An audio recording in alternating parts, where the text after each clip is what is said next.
Howdy Kingdom Hearts fans. I've done the quote-unquote no jump run for Kingdom Hearts 1, Birth by Sleep in Kingdom Hearts 2, and since I'm very unoriginal and have no idea what to do next, I decided to do it for Kingdom Hearts 3. However, I'm not even going to attempt to say this is a no jump run or anything like that. This is not a run, but more of a tally to see the minimum amount of times that we have to jump, wall run, and air step in the game. That being said, I'll try my best to avoid doing any. So let's go through the rules of the run, or what I consider to be okay and not okay. I obviously cannot jump. I can't air step unless I have to. Thus I will not be using it at all in this playthrough for combat. Not that I was using it before though. Wall runs count, no matter how big or how small. As long as Sora runs up a surface, it counts. When Sora auto-platforms, that won't be added to the tally. Using the Meow Wow link is allowed since it's an attack, not a jump. Using the Wreck-It Ralph link to build and run off is also acceptable, as long as I don't jump with him. And that's it, so let's get into it. And spoiler alert, this game has a lot of wall running. Luckily, we don't have to do any platforming and dive to the heart. Okay, so bear with me as every second word coming out of my mouth will be wall run, as this level is like the wall run tutorial. Our first, second, and third wall runs for the game will be right in the starting area of Olympus, where we get to fight with Donald and Goofy for the first time. Our fourth wall run will be to run across this gap. As far as I can tell, there is no way to get across, and you don't have to jump to destroy the statue, just keep swinging the Keyblade. There are also 3 wall runs we have to do at the base of the mountain to start. The little wall run right here, then this one up the cliff ascent where you will get a map of the mountain for some reason. And our third Mount Olympus ascent will be this wall run right here.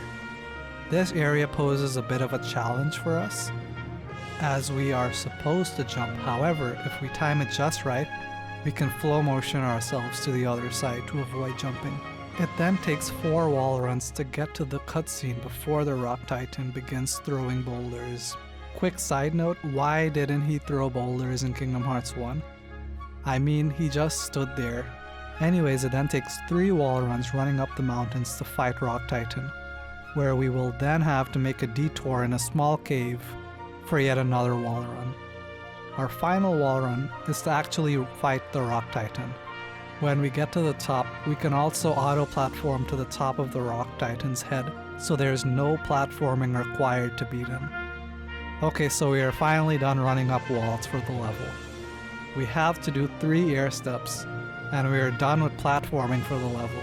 You don't need to run up this pillar when fighting the other Titans. You can use fire magic and water magic to hurt the ice and lava Titans. And when you get lucky, Sora and Hercules will just magically get up to the top of the pillar and swing around and harm the 2 Titans. For the Wind Titan, it's not at all possible to jump in the second phase, and you don't have to air step either. Just spam magic until you get the blaster attraction right, and you should kill him in no time. There are only 4 mandatory wall runs for this level. The first is when you run up from the sewer to the woods. Just kidding, if you use the Meow Wow link, you can just use the jump attack to get out of the sewer. Then you'll have to do 1 more wall run when you're leaving the sewer to return to the tram area. I tried to use the attraction command to see if it would work, but Goofy doesn't think we should resort to that. Don't think we should use the fancy moves here. Now, we have to get some ingredients. We will need to wall run to get to this ingredient, and wall running up this building for yet another. So now that we are in Toybox, our first real level, we are currently at 19 wall runs, 3 air steps and 0 jumps, and the disparity between wall runs and everything else widens in this level. If I end up using a boost in mechs, I'll count that as a jump. I thought of using the mech on the bottom floor but decided against it since it does not save us from jumping or wall running, and I'm still not too sure if I want to count the mech boost as a jump. Plus it felt like cheating. So we must wall run to get out of Annie's room. In Gravity Toys, we must go into this pinball gumball machine to travel to the higher floors with 1 wall run and then a jump. I'm kidding, you actually don't need to wall run or jump here. If we use the Meow Wow link, we can very slowly make our way inside. So we will have to use the link outside because we can't activate it inside, but you can walk or bounce it inside. Once inside, we just need to do the bounce attack and we will make it to the top. This might take a few tries for you to do. The Dream Eater just refuses to jump sometimes. Probably feels like it's being overworked or something. You'll need to wall run twice to get into this vent. Initially I did do this, but I remembered from my Toybox details video where I showed we could use the Rocket Ruckus ability to get into the vent, so we get to avoid all these jumps. And you can use the Rocket Ruckus move to skip this part of the vent where we have to wall run. You can also auto-platform up this entire band section, and when you have to get up here for Ham's Dollhouse, just use the Meow Wow link. I'm not counting the Meow Wow attack, as technically we're attacking, not jumping. Technicalities. I don't know how or why, but Sora can just home in on the UFO boss, and you can attack the UFO with the Rocket Ruckus attack. When you have to go to the bottom floor, you can run up the bench to fall down. This time you need to get back to the top floor from the bottom floor again, so you will use the same Meow Wow jump attack to scale the pinball machine. You actually don't need to jump in the Verum Rex level, just get in the mech and shoot. It just takes one wall run to get into the playroom, where we will make Cactuar. Final Fantasy reference, guys. For the Cactuar room, I ended up using the boost in the playhouse 3 times. 2 times to fly up, to move the Cactuar blocks, and 1 to get to the top of the completed Cactuar, to then wall run up. As far as I can tell, the boost is just out of range of getting Sora to the very top to jump out, so you must wall run up. Beating Vic does not require us to jump. Sometimes Sora will just decide to home in on Vic, or you can auto-platform using these toys to get in the air to attack him. They are very useful as they send Sora very high into the air. Yes, his name is Vic. Check out my Details You Missed video if you want the obvious reason as to why the boss's name is Vic. When we make it nighttime, you can do a lot of damage. It's easy to avoid jumping for Vic. Rapunzel's level is pretty average. Of the 5 wall runs that we have to do, our first 3 wall runs will be inside the caves. We can use Sora's homing and attack in flow motion to avoid having to jump in this area. And the 5th wall run is to leave the dark cave. And that's it until the literal end of the level. When you fight the final boss, you don't have to jump over these wooden barriers.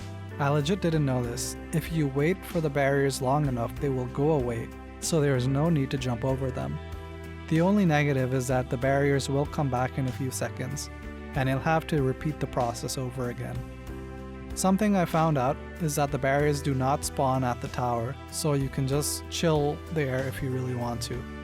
Unfortunately, I did not discover any ways to avoid running up the tower, and you'll have to do 2 wall runs. I honestly don't know of any other ways to get up the tower without running. Finally, we get to go to the Monstropolis world, and the good news is that there is only 1 wall run that we have to do, and it's this wall. I tried to use Lynx and Wreck-It Ralph, was the closest to getting over the wall, though it's still a tad too high. After that, there's nothing to really worry about. Sora's auto-platforming is a godsend, as I had a minor heart attack at this section, where I thought we had to jump, and we don't need to jump to finish the grind rails. Okay, so Arendelle is more fruitful for wall runs. Not as many as Olympus, but it's still trying to rival Olympus. So the first wall run that you'll have to do is get to the first mini-boss. After that, you'll potentially have to do a few real jumps for Sora to swing on these icicles. I was actually stuck on this for a few seconds, and then I remembered that we can use Arrow and get an air boost, so we can avoid having to jump on all these icicles for this part of the level. I just love that we get to ignore the advice from the game. I cannot figure out a way to get to the top of this area without using air steps. And worst of all, you'll have to do it 2 times. Just make sure that you don't get pushed off by these enemies, as that'll be bad. So glad that Sora can ledge grab. Once you escape Larxine's ice dungeon, you'll have to do 1 wall run. And no, we can't use Wreck-It Ralph, it's way too high. Right after that, I could not find another way to avoid this jump either, so I ended up having to wall run, and Wreck-It Ralph does not work. You will then have to arrow to cross this gap to use yet another wall run. Okay guys, so this right here I initially thought was impossible, as I'm sure that we will air step to the icicle above. I tried a ton to get to this ledge. At first I thought our standard arrow boost will be enough, but it's just a tad too high for us to air slide to. Then I thought that maybe if Sora can lock onto the ice flower, we could combo our way up, but that didn't work. But I kept trying, and after a bunch of failed attempts and a lot of MP reloading, this happened, so you don't need to air step. However, the game won't like that we avoided air stepping, and will force us to do 3 wall runs after that slight breakthrough we just made. These walls are too tall for a Wreck-It Ralph to scale, as the Kingdom Hearts 3 levels are up the vertical persuasion. Our reward for making it to the top is a lucky emblem, so maybe this Thundara item will be enough of a reward for us. As hard as this may be to believe, this Trinity sled part is doable without jumping, at least on beginner. I did take a considerable amount of damage without jumping, but I also suck. Anyways, no jumps required to beat this. My unofficial challenge for all of you is to beat this without jumping and without taking damage. You can do this on level 1 critical, but I don't think there'll be a difference for this self-imposed challenge on beginner. So for the first of Olaf's pieces, you can use arrow to get to the top of the big snowball so we avoid jumping. In that area you find Olaf's head. If you turn around, you'll see a hill that we typically run down from. The secret that I found is to use arrow to get up about halfway, waste the rest of your magic, and then summon Ralph to climb up the rest of the way. Just run off with Wreck-It Ralph, and you'll make it to the top of the ledge. Then there's one more of these wall runs that we can't avoid, no thanks to Ralph. I won't be counting these mountain arrow jumps, as the game makes Sora jump. I don't initiate it, so it's possible to get through this entire jump fiesta here without actually jumping. This is one of the coolest no jump challenges you'll have to do for this level, as it's just falling. Finally, a wall run that's easy to avoid. Just get the mountain arrow on the side and you're good. And that's it for the level. We have a minor disagreement with Snowball, and then he decides to accompany us to fight the snow monster. In the Assassin's Creed 4 Black Flag level, we don't actually have to jump or wall run or air step, at least to complete the level. Who would have guessed that in the swimming level we don't have to jump or wall run? Speaking of swimming, the quote right here from Jack. Oh, I'm afraid I won't be joining you underwater, mates. Let's just say I don't have the gills. How does he know that Sora and gang have gills? I'm pretty sure that Donald Duck, a duck, doesn't have gills. I'm looking too much into this. The first time that we have the opportunity to jump will be in Port Royale. Collecting all crabs is 100% possible without jumping. What you will have difficulty with is returning to the ship, and that can easily be done by running to the other side of Port Royale, auto-platforming up to the top of this area, and then sliding to our boat. It's a bit backwards, but the technique works. And that's really it for this level. And finally, we are in the last Disney World, and things are going to get a bit spicy in San Francisco. Not too hot though. Our first real reason to do wall runs will be when we have to do the AR training for Hero. I don't think the timer matters for anything other than points, so you can take your sweet time playing around with the obstacle course. When we literally start the obstacle course, it may seem like we have to do a wall run, but we can use our little arrow trick that we learned in Arendelle to avoid wall running. A bit later into the level, we will be forced to do our first wall run for the level. Honestly, I was expecting to do this sooner, so I'm counting this as a win. Once you get to the top of the building, you will have to do 3 air steps with the flying fans.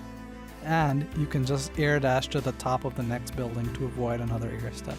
Once on the building, use our arrow trick to get higher. And we will now use arrow to its fullest potential and see if we can use it to clear this gap, which we do. Just make sure that you have the air slide abilities equipped so this can work. I love that Sora can fly now. Normally this would require an air step, but we're showing Nomura that we don't have to play by his rules. And that will be it for the obstacle course. Not too bad considering all the skips that we just did. So now we are in the city and things are gonna get bad. Just kidding. Baymax will be invaluable to us. If we use Baymax's interceptor wing link, we can avoid having to run up buildings and just fly up the buildings.